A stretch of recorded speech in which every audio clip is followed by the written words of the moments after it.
2026 சட்டமன்ற தேர்தலுக்காக திமுகவினர் ஓட்டு கேட்டு வரும் பொழுது 36,000 ரூபாய் கடனை கொடுத்த பின் ஓட்டு கேளுங்கள் என மக்கள் கூற வேண்டும் என்று எம்எல்ஏ இசக்கி சுப்பையா தெரிவித்தார்.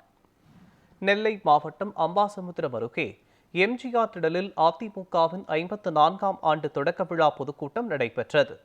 இதில் கலந்து கொண்டு உரையாற்றிய சட்டமன்ற உறுப்பினர் இசக்கி சுப்பையா திமுக அரசின் செயல்பாடுகளை கடுமையாக விமர்சித்தார்.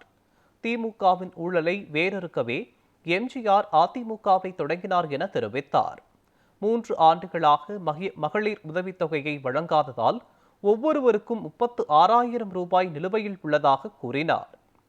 திமுக ஆட்சியில் மது, கஞ்சா உள்ளிட்ட போதைப் பொருட்கள் அதிகரித்துள்ளதால் சமூக சீர்கேடுகள் அதிகரித்துள்ளதாக விமர்சனம் செய்தார். 3 வருஷமா சட்டமன்றத்தில் நாங்க குரல் கொடுத்து உங்களுக்கு 1000 ரூபாய் கொடுத்திருக்காரு. அவர் எத்தனை பேருக்கு கொடுத்திருக்காரு? பல பேருக்கு வரல, சில பேருக்கு வந்திருக்கு.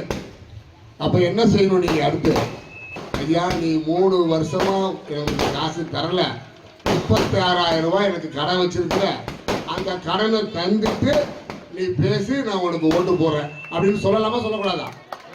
சொல்லலாம்ல. தராதவங்க என்ன சொல்லணும்?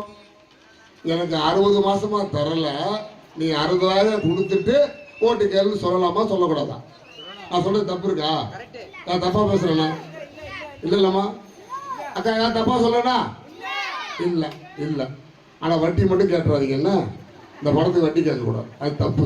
அதில் இதை மட்டும் வாங்கிட்டு ஓட்டு போடுங்க.